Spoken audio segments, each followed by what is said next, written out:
बड़ी खबर के साथ बुलेटिन की शुरुआत कर रहे हैं। मुख्यमंत्री योगी ने विपक्ष पर साधा निशाना। 100 करोड़ वैक्सीनेशन के बाद विपक्ष पर निशाना साधा। पिछली सरकारों को लेकर यह हमला बोला है। महामारी में इटली चले जाते हैं भाई बहन, चाचा भतीजे में हड़पने की लगती होड़। बहन जी होती तो भगवान ही मालिक। कांग्रेस की सरकार के समय आया होता क्या होता? भाई बहन इटली भाग गए होते, भारत में नजर नहीं आते।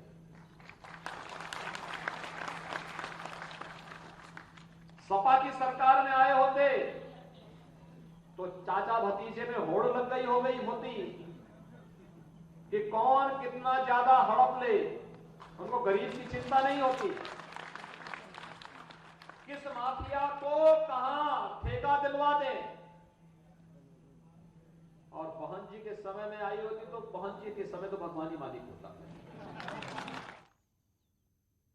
उधर सीएम योगी के बयान पर कांग्रेस और समाजवादी पार्टी ने पलटवार किया है। आपकी सरकार है, आपने क्या किया? कहां थे आप? किसका दुख बांटा? कितने मरीजों को बचा पाए?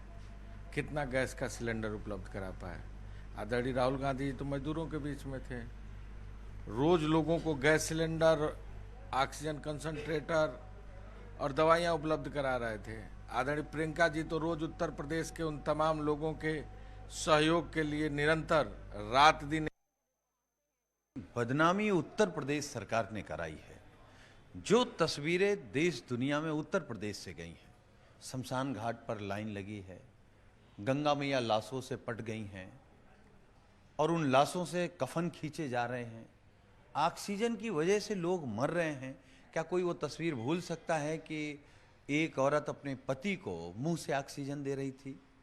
इतना सब कुछ झेलने के बावजूद भी कैसे माननीय मुख्यमंत्री जी का मन कर जाता है कि दूसरों पर आरोप लगाना।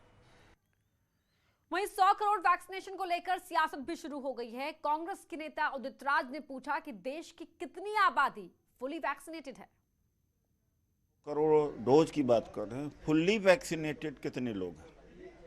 लगभग 20% लोग हैं। चीन फुल्ली वैक्सीनेटेड 70% है।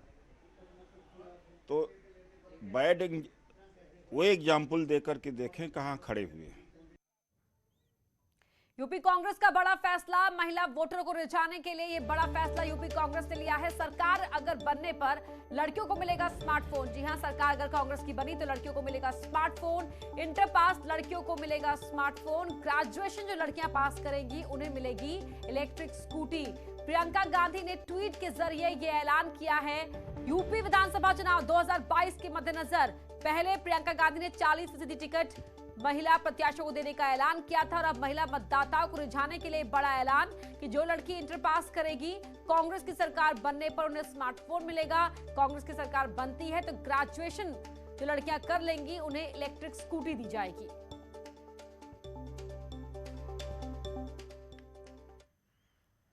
कांग्रेस के नेता इस ऐलान को ऐतिहासिक कदम बता रहे हैं। उनका कहना है कि हमारी ये दूसरी प्रतिज्ञा प्रदेश की बेटियों को सम्मान और सुरक्षा के साथ स्वाभिमान का द्योतक है। कांग्रेस ने आरोप लगाया कि प्रदेश की बेटियां बीजेपी सरकार में उपेक्षित हैं। वहीं समाजवादी पार्टी का दावा है कि हमारी पार्टी पहले से ही बेटियों, महिलाओं की सुरक्षा के लिए काम कर रही है। निर्णय है। कांग्रेस पार्टी ने एक बार फिर से अपनी ये दूसरी प्रतिज्ञा सामने लाने का काम किया है। इसके लिए हम आदरणीय प्रियंका गांधी जी को धन्यवाद देते हैं, क्योंकि लगातार उत्तर प्रदेश में भाजपा सरकार में हमारी बेटियों और बहनों को उपेक्षित होने का शिकार होना पड़ रहा है। लगातार उत्तर प्रदेश में घटनाएं बढ़ती चली गई महिलाओं और बेटियों के प्रति, और सरकार हर बार बलात्कारियों और अपराधियों के साथ नजर आई। समाजवादी तो हमेशा से ही बच्चियों, महिलाओं को आगे बढ़ाने की बात करते रहे हैं। जब समाजवादी की सरकार थी, हमने 12वीं पास बच्चियों को लैपटॉप फ्री दिया था, मुफ्त में दिया था, जिससे वो आगे बढ़े। उनकी पढ़ाई भी मुफ्त की थी। और 1090 महिलाओं समस्या के लिए अगर कोई दिक्कत है तो 1090 बनाया था। समाजवादी लोग हमेशा से समाज में बच्चियों को और महिलाओं को आगे बढ़ाने की बात करते रहते हैं।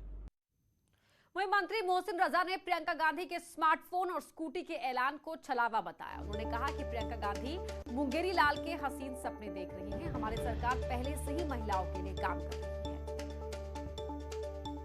तो स्कूटी स्मार्टफोन देने का जो ऐलान है वो सिर्फ छलावा है और मुंगेरीलाल के हसीन सपने कांग्रेस देख रही है। बीजेपी सरकार पहले से ही ऐसा कर रही है। ये मुंगेरीलाल के सपने देख रही हैं प्रियंका वाड्रा जी उत्तर प्रदेश में। उनको खूब अच्छी तरह से पता है, वो यहाँ पर एक पर्यटन की तरह आती हैं और चली जाती हैं और आकर कुछ न कुछ अपना कहना चाहिए निजी स्वार्थों के लिए, अपनी पहचान को बचाए रखने के लिए आप लोगों के बीच में आकर बोल जाती हैं। जो योजनाएं उत्तर प्रदेश में भारतीय जनता पार्टी के आदरणीय योगी जी की सरकार में चल रही है, हमारी योजनाएं सारी महिलाओं के लिए और नौजवानों के लिए जो योजनाएं चल रही हैं वो खूब जानती हैं, प्रदेश की जनता जानती है। इसलिए ये अपने आप में छलावा है, दिखावा है और राजनीतिक रोटी सेकने के लिए कि कहीं कुछ मेरा अपना निजी अस्तित्व अगर बच जाए। कांग्रेस नेता राहुल गांधी ने यूपी कांग्रेस के नए नारे लड़की हूं लड़ सकती हूं इस नारे को ट्वीट किया। ट्वीट में लिखा, देश की बेटी कहती है अपनी मेहनत से, शिक्षा की ताकत से, सही आरक्षण से मैं आगे बढ़ सकती हूं। लड़की हूं लड़ सकती हूं, यूपी सिर्फ शुरुआत है।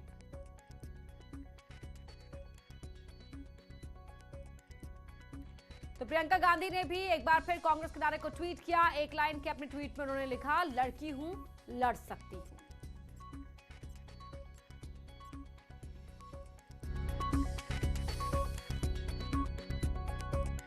राहुल गांधी ने कहा यूपी सिर्फ शुरुआत है, तो प्रियंका गांधी ने कांग्रेस के नारे को ट्वीट किया, लड़की हूं लड़ सकती हूं।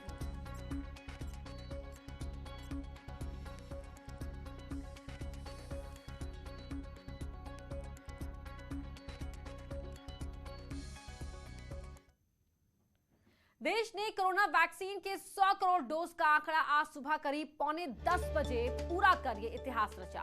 100 करोड़ डोज पूरे होने के मौके पर पीएम मोदी दिल्ली के राम मनोहर लोहिया अस्पताल पहुंचे। वो यहां करीब 20 मिनट रुके।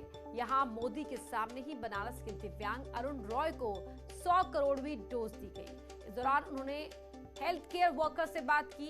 इसके अलावा पीएम मोदी ने कुछ दिव्यांगों, अस्पताल के सुरक्षाकर्मी और दूसरे स्टाफ से भी बात की। बता दें कि देश में 16 जनवरी से कोरोना वैक्सीनेशन की शुरुआत हुई थी और आखिरी 20 करोड़ डोज 20 दिन में लगे हैं। बता दें देश के 75% वयस्कों को एक डोज लग चुकी है और 31% आबादी को दोनों ही डोज लग चुकी है।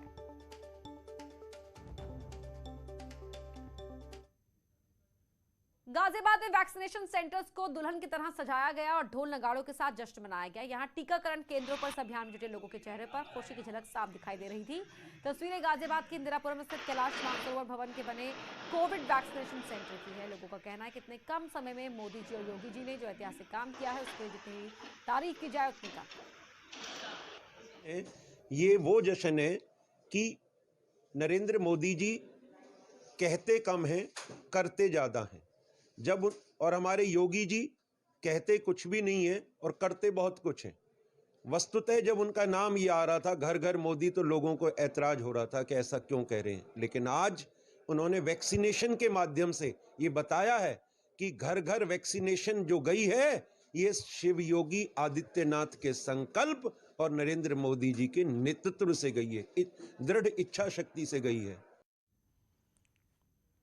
100 करोड़ कोविड वैक्सीनेशन का लक्ष्य पूरा होने पर संगम नगरी प्रयागराज में भी लोगों में खासा उत्साह दिखा। लोगों ने लक्ष्य पूरा होने को लेकर मोदी और योगी सरकार की सराहना की। कालविन अस्पताल में हो रहे वैक्सीनेशन का जायजा लिया हमारे सहयोगी सर्वेश दुबे ने। कोरोना के खिलाफ इस जंग में देश ने इतिहास रचा है और देश ने 100 करोड़ लोगों को वैक्सीन लगाने का लक्ष्य आज पूरा कर लिया है। बात अगर संगम नगरी प्रयागराज की करें तो यहाँ पर 16 जनवरी से यह अभियान चलाया जा रहा है और अब तक 35 लाख से ज्यादा लोगों को वैक्सीन लगाई गई है। 25 लाख लोग ऐसे हैं जिन्हें फर्स्ट डोज और 8 लाख करीब ऐसे लोग हैं जिन्हें सेकेंड डोज यानी फर्स्ट और सेकेंड डोज दोनों लगी है और ये अभियान लगातार चल रहा है। अब तक जो यूपी में अभियान चलाए गए हैं उनमें कई अभियानों में प्रयागराज अव्वल रहा है, कई अभियानों में प्रयागराज दूसरे पायदान पर रहा है। लेकिन जो वैक्सीनेशन का महाअभियान है वो लगातार जारी है। संगम नगरी प्रयागराज ने इस समय टारगेट को पूरा किया हुआ है। मंडे टू सैटरडे यानी सोमवार से शनिवार तक जो अभियान चल रहा है वो 54,000 के बजाय 1,08,000 प्रतिदिन और इसके लिए 521 टीमें पूरे जिले में।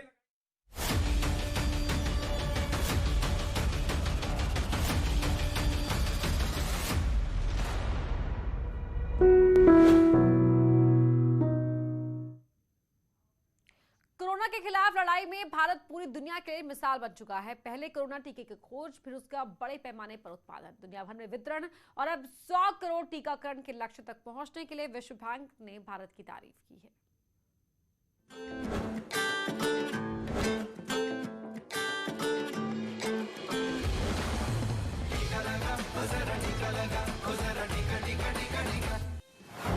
दुनिया में मिसाल भारत का टीकाकरण, विश्व बैंक ने की भारत की तारीफ, टीका उत्पादन और वितरण की तारीफ, टीके से ही मात खाएगी कोरोना महामारी, टीका है संजीवनी, आपने लगवाया क्या?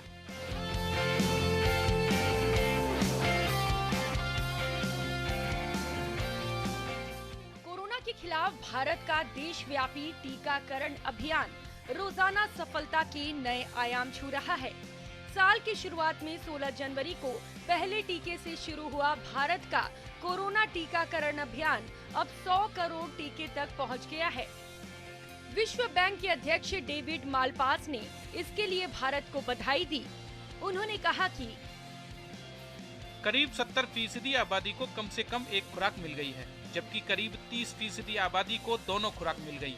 भारत में कोरोना संक्रमण के नए मामले भी कम सामने आ रहे हैं। भारत को बधाई। अमेरिका के वॉशिंगटन में केंद्रीय वित्त मंत्री निर्मला सीतारमण से मुलाकात के दौरान विश्व बैंक के अध्यक्ष डेविड मालपास ने कोरोना के खिलाफ अंतर्राष्ट्रीय भूमिका के लिए भारत का आभार भी जताया। मालपास ने कहा कि कोरोना टीकों के दुनिया के सबसे बड़े उत्पादक देश भारत ने अप्रैल में कोरोना टीकों के निर्यात को निलंबित कर दिया, जिससे वो अपनी आबादी को टीका लगाने पर ध्यान केंद्रित कर सके। अब केंद्रीय स्वास्थ्य मंत्री मनसुख मंडाविया ने घोषणा की है कि भारत विदेशों में आपूर्ति फिर शुरू करेगा। वैक्सीन उत्पादन और वितरण में भारत की अंतर्राष्ट्रीय भूमिका के लिए धन्यवाद। कोरोना वायरस के खिलाफ कोरोना टीका पूरी तरह सुरक्षित और कारगर है। टीके के जरिए ही हम इस महामारी के खिलाफ भारत की लड़ाई को मजबूत कर सकते हैं। Bureau report, news 18 network.